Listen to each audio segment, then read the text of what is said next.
ഇന്ന് സുപ്രീം കോടതിയുടെ 5 അംഗ ഭരണഘടനാ ബെഞ്ചിൻ്റെ സുപ്രധാനമായ ഒരു വിധി വന്നു. എല്ലാവരും നോക്കിയിരുന്ന ഒരു വിധിയാണ്.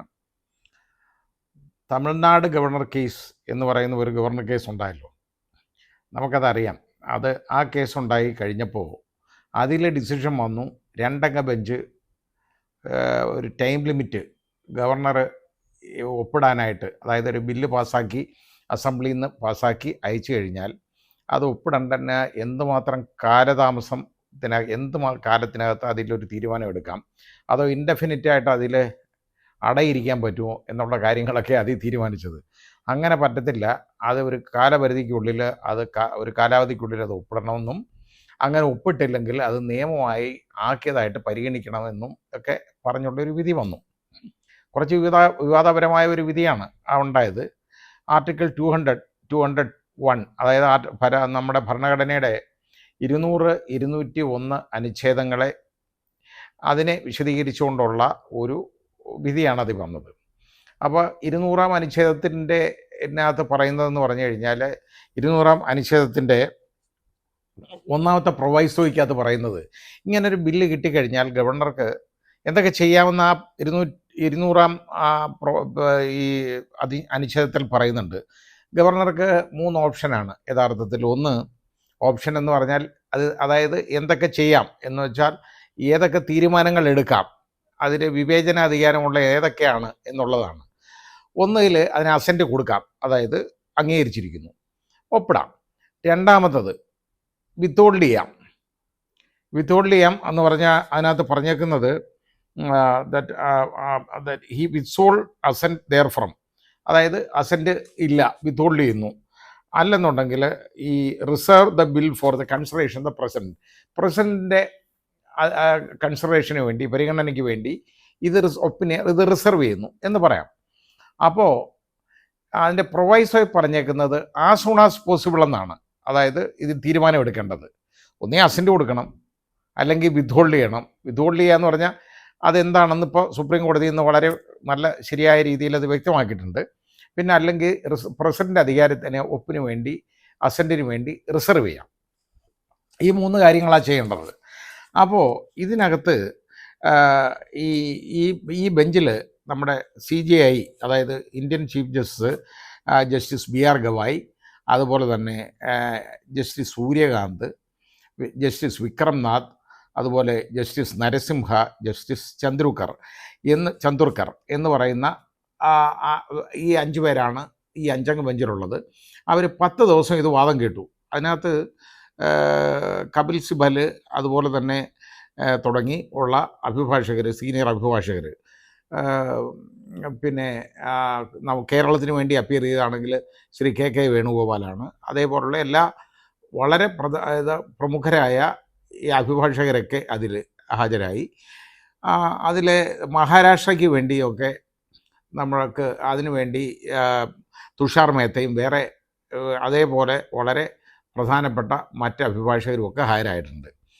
അപ്പോൾ ഇതിൽ വാദം കേട്ടു. പിന്നെ അറ്റോർണി ജനറലും അതുപോലെ തന്നെ സോളിസിറ്റർ ജനറലും ഒക്കെ ഈ ബില്ലിന് ഈ കേസ് വന്നതെന്ന് പറയുന്ന ഇത് ഒരു അപ്പീലല്ല. തമിഴ്നാട് ഗവർണർ കേസിൽ ഒരു അപ്പീലല്ലത്, പ്രസിഡൻഷ്യൽ റെഫറൻസാണ്. പ്രസിഡൻറ്റ് റെഫർ ചെയ്തു, ഒരു 14 ചോദ്യങ്ങൾ സുപ്രീം കോടതി എടുത്ത് ചോദിച്ചു. അങ്ങനെ ചെയ്യാം, പ്രസിഡൻറ്റിനെ റെഫറൻസ് നടത്താം. സുപ്രീം കോടതി അത് ആൻസർ ചെയ്യേണ്ടതാണെങ്കിൽ കേരളമൊക്കെ വാദിച്ചത്, കേരളവും തമിഴ്നാടും ഒക്കെ വാദിച്ചതെന്ന് പറഞ്ഞാൽ ശക്തിയുക്തം വാദിച്ചത് ഈ റെഫറൻസേ നിൽക്കുന്നതല്ല, ഈ റെഫറൻസ് തിരിച്ചയക്കണം, അത് ആവശ്യമുള്ളതല്ല എന്നുള്ളതാണ്. പക്ഷേ സുപ്രീം കോടതി അത് ഇന്ന് അതിനകത്ത് ജഡ്ജ്മെൻറ്റ് പറഞ്ഞതാണ്. ഇനി അത് എന്താ ഉണ്ടായതെന്ന് കേട്ടാൽ ആദ്യം തന്നെ സുപ്രീം കോടതി വ്യക്തമായി, ഈ 10 ദിവസം വാദം കേട്ടു. സെപ്റ്റംബർ 11 ഇത് റിസർവ് ചെയ്തു ജഡ്ജ്മെൻറ്റിനായിട്ട്. ഇന്ന് ജഡ്ജ്മെൻറ്റ് പ്രൊനൗൺസ് ചെയ്തു. അപ്പോൾ അതിൽ ഏതൊക്കെ ഓപ്ഷൻസാണ്, 1-ാമത്തെ റെഫറൻസ് പറയുന്നത് ഗവർണർക്കുള്ള ഭരണഘടന നൽകുന്ന ഓപ്ഷൻസ്, അതായത് തിരഞ്ഞെടുക്കാനുള്ള തീരുമാനങ്ങൾ, ഏതൊക്കെ തീരുമാനങ്ങൾ തിരഞ്ഞെടുക്കാൻ ഗവർണർക്ക്, എന്താണ് ആർട്ടിക്കിൾ, അതായത് 200-ാം അനുച്ഛേദം പറയുന്നത്. സുപ്രീം കോടതി അതിനകത്ത് അർത്ഥശങ്കയില്ലാതെ പറഞ്ഞു അസെൻറ്റ് കൊടുക്കാം. 1, 2 വിത്ത്ഹോൾഡ് അസെൻറ്റ്, മൂന്നാമത്തത് അസൻറ്റിന് ഈ പ്രസിഡൻഷ്യൽ അസൻറ്റിന് വേണ്ടി റിസർവ് ചെയ്യാം.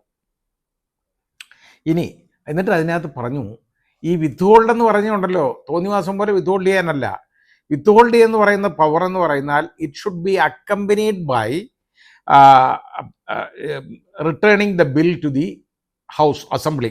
ഇതാണ് അതായത് വിത്ത്ഹോൾഡ് ചെയ്യുക എന്ന് പറഞ്ഞാൽ പിടിച്ചു വെക്കുക എന്ന് പറഞ്ഞാൽ അതിൻ്റെ അർത്ഥം പിടിച്ചു വെച്ചുകൊണ്ടെങ്കിൽ ഇരിക്കാനല്ല, പിടിച്ചു വെച്ച് കഴിഞ്ഞാൽ അപ്പോഴും തന്നെ റിട്ടേൺ ചെയ്യണമെന്നാണ് അസംബ്ലിയിൽ, ഇമ്മീഡിയറ്റ് ആയിട്ട് റിട്ടേൺ ചെയ്യണം എന്നുള്ളതാണ് പറഞ്ഞേക്കുന്നത്. ഇനി അതുപോലെ തന്നെ ഇഷ്ടംപോലെ തോന്നിവാസം പോലെ ഇത് പിടിച്ചു വെക്കാൻ തോന്നുന്നത് വരെ പിടിച്ചു വെക്കുകയാണെന്ന് പറഞ്ഞു കഴിഞ്ഞാൽ അത് യഥാർത്ഥത്തിൽ നമ്മുടെ ജനാധിപത്യ മൂല്യങ്ങൾക്കെതിരാണെന്നും അതേപോലെ തന്നെ ലെജിസ്ലേച്ചറിൻ്റെ പവറിനെ കർട്ടയിൽ ചെയ്യുന്നതിന് തുല്യമാവും എന്നും സുപ്രീം കോടതി പറഞ്ഞു.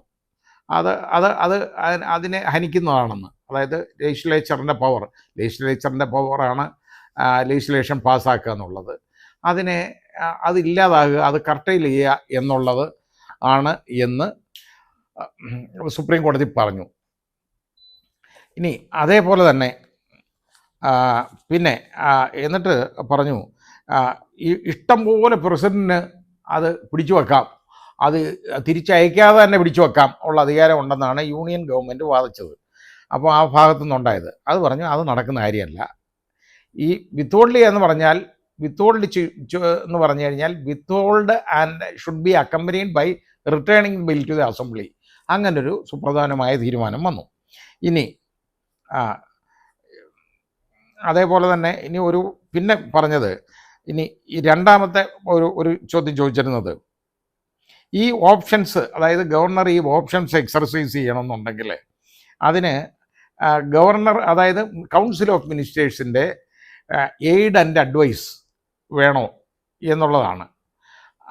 അവരുടെ അഡ്വൈസ് സാധാരണഗതിയിൽ കൗൺസിൽ ഓഫ് മിനിസ്റ്റേഴ്സിൻ്റെ അഡ്വൈസ് അനുസരിച്ചാണ് ഈ ഗവർണർ പെരുമാറേണ്ടത്, അതായത് തീരുമാനങ്ങൾ എടുക്കേണ്ടത്. പക്ഷേ ഇങ്ങനെയുള്ളതിനകത്ത് പറഞ്ഞു അതല്ല. കാരണം ആർട്ടിക്കിൾ 200 അതിൻ്റെ രണ്ടാമത്തെ പ്രൊവൈസോയ്ക്കകത്ത് ഇൻ ഹിസ് ഒപ്പീനിയൻ എന്ന് പറഞ്ഞിട്ടുണ്ട്.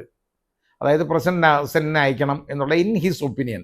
അങ്ങനെ പറഞ്ഞതിൻ്റെ അർത്ഥം തന്നെ ഗവർണറുടെ ഒപ്പീനിയനാണ്, അല്ലാതെ അത് കൗൺസിൽ ഓഫ് മിനിസ്റ്റേഴ്സിൻ്റെ ഒപ്പീനിയൻ അല്ല. അങ്ങനെ വരുമ്പോൾ അതിനകത്തൊന്നും ഈ തീരുമാനങ്ങൾ എടുക്കുന്നതിന് യഥാർത്ഥത്തിൽ കൗൺസിൽ ഓഫ് മിനിസ്റ്റേഴ്സിൻ്റെ എയ്ഡ് ആൻഡ് അഡ്വൈസ് വേണ്ട എന്ന് സുപ്രീം കോടതി വ്യക്തമാക്കിയിട്ടുണ്ട്. പിന്നെ അടുത്ത റെഫറൻസ് ചോദിച്ചിരുന്നതെന്ന് പറയുന്നത് ആർട്ടിക്കിൾ 200 അത് യഥാർത്ഥ ഒരു ജുഡീഷ്യൽ റിവ്യൂവിന് കൊണ്ടുവരാൻ പറ്റുമോ എന്നുള്ളതാണ്. Article 200 powers. അപ്പോൾ സാധാരണഗതിയിൽ അത് പറ്റുകയില്ല എന്ന് പറഞ്ഞു, സുപ്രീം കോടതി പറഞ്ഞു. പക്ഷേ ഒരു വളരെ വ്യക്തമായ ചില സാഹചര്യങ്ങൾ ഉണ്ടാകുക എന്നിരിക്കട്ടെ, ഒരു ഇനാക്ഷൻ ഒന്ന് വെച്ചാൽ അനങ്ങുന്നില്ല ഗവർണർ വ്യക്തമായിട്ട്, അതുപോലെ തന്നെ പ്രൊലോങ്ഡ് വളരെ സമയം കൂടുതലെടുക്കുന്നു, അതായത് ദീർഘമായിട്ടുള്ള സമയം എടുക്കുന്നു, അതായത് അൺഎക്സ്പ്ലെയിൻഡ് ഡിലേ, അതായത് ഒരു വിശദീകരിക്കാൻ പറ്റാത്ത വിധത്തിലുള്ള ഒരു വിശദീകരണവും കൊടുക്കാത്ത കാലതാമസം ഉണ്ടാകുന്നു. അത് ഇൻഡെഫിനിറ്റായിട്ട് എന്നത്തേക്കാന്ന് പറയാൻ വയ്യാതെ അങ്ങനെ വരുന്ന ഉടനെ കോടതിക്ക് ഒരു ലിമിറ്റഡ് ജുഡീഷ്യൽ റിവ്യൂവിൻ്റെ പവറുണ്ട്. അതായത് ലിമിറ്റഡ് മാൻഡമസ് കൊടുക്കാം കോടതിക്ക്, ഈ ഗവർണർക്ക് നിർദ്ദേശം കൊടുക്കാം. എന്തിന്? Within a reasonable time or a reasonable period അതിൽ ഇത് പാസ്സാക്കാൻ പറയാം, ഇതിൽ തീരുമാനം എടുക്കാൻ പറയാം, without going into the merits. അതിലെ മെരിറ്റ്സിലേക്ക് പോകാതെ പറയാം എന്ന് പറഞ്ഞാൽ അതിന് കാലപരിധി പറയാൻ പാടില്ല സമയപരിധി എന്ന് പറഞ്ഞു. അതിനോടൊപ്പം ഇതും പറഞ്ഞു, സമയപരിധി ഇല്ലെങ്കിൽ പോലും ഇങ്ങനെ പ്രൊലോങ്ഡ് ആയിട്ടുള്ള ഇതുപോലെ ഒരു സർക്കംസ്റ്റാൻസ് പ്രൊലോങ്ഡായിട്ട് തീരുമാനം എടുക്കാതിരിക്കുക, കാലതാമസം വരുത്തുക, ഗ്ലെയറിങ്, അതായത് വ്യക്തമായ രീതിയിലുള്ള ഇനാക്ഷൻ, അതായത് ഗവർണർ ഒന്നും ചെയ്യുന്നില്ല, ആ രീതിയിലുള്ള ഒരു ഇടപാട് കാണിച്ചുകൊണ്ടിരിക്കുകയാണെന്നുണ്ടെങ്കിൽ ഒരു ലിമിറ്റഡ് മാൻഡമസ് കോടതിക്ക് എക്സർസൈസ് ചെയ്യാം, സുപ്രീം കോടതിക്ക് എക്സർസൈസ് ചെയ്യാം. അത് ഈ ഗവർണർക്ക് പറയാം, ഒരു റീസണബിൾ ടൈമിനകത്ത് ഇതിന് തീരുമാനമെടുക്കാൻ പറയാം. അതാണ്. അപ്പോൾ ഇങ്ങനെ തീരുമാനമെടുക്കാൻ പറഞ്ഞതാണ് ഇതിൻ്റെ അകത്ത് പ്രശ്നമായത്. പക്ഷെ അങ്ങനെ വരുമ്പോൾ പോലും ഇനി ബാക്കി ഡീംഡ് അസൻറ്റ് എന്ന് പറയുന്നത് ഇല്ല എന്നുള്ളതും സുപ്രീം കോടതി വളരെ വ്യക്തമായിട്ട് പറഞ്ഞു. അപ്പോൾ ഇതിനകത്ത് ഉള്ള തീരുമാനത്തിൽ ആർട്ടിക്കിൾ 200 അനുസരിച്ച് ഗവർണറുടെ പവറിൽ യഥാർത്ഥത്തിൽ ജുഡീഷ്യൽ റിവ്യൂ നടക്കുന്നതല്ല. പക്ഷേ ഇതേപോലുള്ള ഒരേ ഒരു സാഹചര്യത്തിൽ ഇങ്ങനെ കോടതിക്ക് ഒരു ലിമിറ്റഡ് മാൻഡമസ് എക്സർസൈസ് ചെയ്യാം എന്ന് കോടതി പറഞ്ഞു. ഇനി ആർട്ടിക്കിൾ 361 ഒരു അബ്സല്യൂട്ട് ബാർ, അതായത് ഇത് ജുഡീഷ്യൽ റിവ്യൂ, അതായത് ഈ ആർട്ടിക്കിൾ 200 അനുസരിച്ചുള്ള ഗവർണറുടെ പവേഴ്സിന് ജുഡീഷ്യൽ റിവ്യൂവിന് വിധേയമാക്കുന്നതിൻ്റെ ഒരു അബ്സല്യൂട്ട് ബാർ അല്ലേ ആർട്ടിക്കിൾ 361 എന്നായിരുന്നു റഫറൻസിലെ 4ാമത്തെ ചോദ്യം. ആണ് എന്ന് സുപ്രീം കോടതി പറഞ്ഞു. പക്ഷേ പറഞ്ഞു ഈ പ്രൊലോങ്ഡ് ഇനാക്ഷൻ, അതുപോലെ തന്നെ limited scope of judicial review അങ്ങനെയുള്ള സമയത്തുണ്ട് limited scope of judicial review by issuing a limited mandamus governor കൊടുക്കാം. അതായത് ഇതിനകത്ത് തീരുമാനം എടുക്കാൻ പറയാം. അതായത് വളരെ കാലതാമസം വന്നു കഴിഞ്ഞാൽ കോടതിയെ സമീപിക്കാം. കോടതിയെ സമീപിക്കുമ്പോൾ കോടതിക്ക് ആ ലിമിറ്റഡ് ആയിട്ടുള്ള സ്കോപ്പ് ഓഫ് ജുഡീഷ്യൽ റിവ്യൂ ഉണ്ട് എന്ന് സുപ്രീം കോടതി പറഞ്ഞു. എന്നിട്ട് പറഞ്ഞു ഗവർണർക്ക് ടോട്ടൽ ഇമ്മ്യൂണിറ്റി ഉണ്ട്, പേഴ്സണൽ ഇമ്മ്യൂണിറ്റി ഗവർണർക്കുണ്ട്. സിവിൽ ക്രിമിനൽ നടപടികളൊന്നും ഗവർണറുടെ പേരിൽ എടുക്കാൻ ഒക്കത്തില്ലല്ലോ, മേലെടുക്കാൻ പറ്റുന്നില്ല. അപ്പോൾ ഗവർണർക്ക് പേഴ്സണൽ ഇമ്മ്യൂണിറ്റി ഉണ്ട്, പക്ഷേ ഗവർണറുടെ ഓഫീസിന് ഇമ്മ്യൂണിറ്റി ഒന്നുമില്ല എന്നാണ് സുപ്രീം കോടതി പറഞ്ഞത്. പിന്നെ ടൈം ലിമിറ്റ്, 5ാമത്തത് ടൈം ലിമിറ്റ് പ്രിസ്ക്രൈബ് ചെയ്യാമോ? പാടില്ല എന്ന്, പറ്റുന്നതല്ല എന്ന് കോടതി പറഞ്ഞു. അപ്പോൾ എൻ്റെ അഭിപ്രായത്തിൽ ഇതൊരു കോൺഫ്ലിക്റ്റ് അവിടെ വരുന്നുണ്ട്. കാരണം ഇങ്ങനെ ഒരു ലിമിറ്റഡ് മാൻഡമസ് കൊടുത്ത് ഇത് പാസ്സാക്കാൻ പറയണം വിത്തിൻ എ റീസണബിൾ ടൈം എന്ന് പറഞ്ഞാൽ ആ റീസണബിൾ ടൈം ആര് തീരുമാനിക്കും എന്നുള്ളത് പിന്നെയും അവിടെ പ്രശ്നമാണ്. അപ്പോൾ അങ്ങനെ ഒരു കുഴപ്പം അതിനകത്ത് കാണുന്നുണ്ട്. അത് വ്യക്തമാക്കിയിട്ടില്ല ആ ജഡ്ജ്മെൻറ്റിൽ. പിന്നെ ഈ അടുത്ത ഒരു റെഫറൻസ് ചോദിച്ച 5 മുതൽ ഒരു 8 വരെയുള്ള ക്വസ്റ്റ്യൻസ്, 6 മുതൽ 8 വരെയുള്ള ക്വസ്റ്റ്യൻസ് ഒന്നിച്ചാണ് അത് ആൻസർ ചെയ്തത്. അത് നേരത്തെ ഉള്ള കാര്യങ്ങളിൽ തന്നെ വരുന്നതായതുകൊണ്ട് അതിനൊരു പ്രത്യേകതയില്ല. പിന്നെ 9ാമത്തെ ക്വസ്റ്റ്യൻ എന്ന് പറയുന്നത് ഈ അസൻറ്റ് കൊടുക്കുന്നതിന് മുമ്പ് ഒരു ബില്ലിൻ്റെ മേളിൽ പാസ്സാക്കിയതിൻ്റെ മേളിൽ ഗവർണർ അസൻറ്റ് കൊടുക്കുന്നതിന് മുമ്പ് അത് ജുഡീഷ്യൽ റിവ്യൂവിന് ആ ബില്ല് വിധേയമാക്കാൻ പറ്റുമോ എന്ന് ചോദിച്ചു. അതിൻ്റെ മെരിറ്റിൽ അത് നോക്കാനേ പാടില്ല കോടതിയുടെ ജോലി അതല്ല, അത് അല്ല, പാടില്ല എന്ന് തന്നെ കോടതി പറഞ്ഞു. ആക്ട് ആയിക്കഴിഞ്ഞേ ഒരു നിയമം ചോദ്യം ചെയ്യാൻ ഒക്കുള്ളൂ. ആക്ട് ആവുന്നതിന് മുമ്പ് അത് നിയമമല്ലാത്തത് കൊണ്ട് തന്നെ നിയമം അത് കോൺസ്റ്റിറ്റ്യൂഷൻ്റെ പാരാമീറ്റേഴ്സിനകത്ത് വരുന്ന ലോ ആണോ അല്ലയോ എന്നുള്ള കാര്യം ക്വസ്റ്റ്യൻ ചോദിക്കാനേ പാടില്ല, തീരുമാനിക്കാനും പാടില്ല എന്ന് പറഞ്ഞു. പിന്നെ അടുത്ത 10ാമത്തത് വളരെ ഇമ്പോർട്ടൻ്റ് ആയിട്ടുള്ളൊരു ക്വസ്റ്റ്യൻ ആയിരുന്നു. ആർട്ടിക്കിൾ 142 സുപ്രീം കോടതിയുടെ മാത്രം സവിശേഷമായ അധികാരമാണ്, പ്ലീനറി പവേഴ്സ്. അതായത് supreme court can pass any order, ഏത് ഓർഡർ വേണമെങ്കിലും പാസ്സാക്കാം ഫോർ അതായത് കംപ്ലീറ്റ് ജസ്റ്റിസ്, സമ്പൂർണ്ണ നീതിക്ക് വേണ്ടി ഏത് ഓർഡറും പാസ്സാക്കാനുള്ള അധികാരം സുപ്രീം കോടതിക്കുണ്ട്. അതിനകത്ത് ഇതേപോലെ ഈ ആർട്ടിക്കിൾ 200 അതിനകത്ത് ഈ ഡയറക്ഷൻ 142 എടുത്ത് കൊടുക്കാൻ പറ്റുമോ? 142 അനുച്ഛേദം അനുസരിച്ചുള്ള അധികാരം പ്രയോഗിച്ച് അതിന് ഡയറക്ഷൻ കൊടുക്കാൻ പറ്റുമോ എന്ന് ഉള്ള ഒരു ക്വസ്റ്റ്യൻ ഉണ്ടായിരുന്നു. കോടതി പറഞ്ഞു ഇല്ല, അത് ചെയ്യാൻ പറ്റുന്നില്ല. അതായത് ഈ 142 അധികാരം, അതായത് സുപ്രീം കോടതിയുടെ അധികാരം മറ്റേ ഗവർണറുടെ ആർട്ടിക്കിൾ 200 അനുസരിച്ചുള്ള അതിനെ സബ്സ്റ്റിറ്റ്യൂട്ട് ചെയ്യാൻ പറ്റത്തില്ല. അതായത് അതിന് പകരം ആയിട്ട് വെക്കാൻ പറ്റുന്നതല്ല, ആ പവർ അങ്ങനെ പ്രയോഗിക്കാൻ പറ്റുന്നതല്ല. അതുപോലെ തന്നെ ആർട്ടിക്കിൾ 142 അനുസരിച്ച് അതും പ്രയോഗിച്ചുകൊണ്ട് ഒരു ഡീംഡ് കൺസെൻറ്റ്, അതായത് അസൻറ്റ് ഉണ്ട് എന്ന്, ഡീംഡ് അസൻറ്റ്, അതായത് ഇതിന് അസൻറ്റ് കിട്ടി എന്ന് കാലതാമസം വരുത്തി കഴിഞ്ഞാൽ അങ്ങനെ അതും പറയാൻ പാടില്ല എന്ന് കോടതി പറഞ്ഞു. പിന്നെ അടുത്ത 11ാമത് ചോദിച്ചത് അസൻറ്റ് ഇല്ലാതെ അതായത് ഗവർണർ അസൻറ്റ് കൊടുക്കാതെ ഈ ബില്ല് നിയമമായി മാറുമോ എന്ന് ചോദിച്ചു. ഒരിക്കലും ഇല്ല എന്ന് പറഞ്ഞു. ബാക്കി ഈ 12, 14, 13 വലിയ ഇമ്പോർട്ടൻ്റ് ആയിട്ടുള്ള കാര്യമല്ല, അത് ഇറലവൻ്റ് ആണ് എന്ന് പറഞ്ഞുകൊണ്ട് ആ റെഫറൻസ് ആൻസർ ചെയ്തിട്ടില്ല. സുപ്രീം കോടതി ആദ്യമേ തന്നെ വ്യക്തമാക്കിയിരുന്നു ഇത് ഈ തമിഴ്നാട് ഗവർണർ കേസിലെ ഒരു അപ്പീലായിട്ട് കണക്കാക്കുന്നില്ല, അപ്പീലായിട്ട് അത് പരിഗണിക്കുന്നില്ല. അപ്പോൾ അതിലെ വിധി അവിടെ ഇരിക്കട്ടെ. ഇത് പ്രസിഡൻറ്റിൻ്റെ റെഫറൻസാണ് ആ കൊടുത്തേക്കുന്നത്. പ്രസിഡൻറ്റിൻ്റെ റെഫറൻസ് ആൻസർ ചെയ്തേക്കുന്നത് മാത്രമാണ്. പക്ഷേ നമ്മളിനി അതൊന്ന് പരിശോധിച്ചാൽ ഈ റെഫറൻസ് ആൻസർ ചെയ്താലും ആൻസർ ചെയ്തേക്കുന്നത് ഈ governor is not bound by ഇങ്ങനെയുള്ള ഗവർണറെ ബാധിക്കുന്നതേ അല്ല ഈ ഡയറക്ഷൻസ്. അതായത് ഈ ടൈം ലിമിറ്റ്, അതുപോലെ ഡീംഡ് അസൻറ്റ് എന്ന് പറയുന്ന ഒന്നും ഗവർണറെ ബാധിക്കത്തില്ല, പ്രസിഡൻറ്റിനെയും ബാധിക്കത്തില്ല. അപ്പോൾ പിന്നെ ഈ പ്രൊലോങ്ഡ് ആയിട്ടുള്ള കാലതാമസം വരുത്തി കഴിഞ്ഞാൽ അതിനകത്ത് ചെയ്യാവുന്നത് ഇത്ര മാത്രമേ ഉള്ളൂ.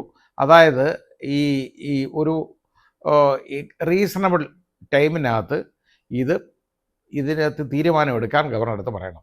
അപ്പോൾ ഗവർണർക്ക് വീണ്ടും വരികയാണ് ഏതാണ് റീസണബിൾ ടൈം, സമയപരിധി നിശ്ചയിക്കാൻ പാടില്ല എന്ന് പറഞ്ഞിട്ടുണ്ട്. പിന്നെ ഇതിനകത്ത് എന്താ കാര്യമെന്ന് ചോദിച്ചു കഴിഞ്ഞാൽ ഈ നാട്ടിൻ പുറത്തൊക്കെ ഒരു ചൊല്ലുണ്ട് കേട്ടോ, ഈ കന്ന് വെള്ളത്തിൽ ചാണകിടും എന്ന് പറയുന്നത് പോലെയാണെന്ന് പറയാറുണ്ട്.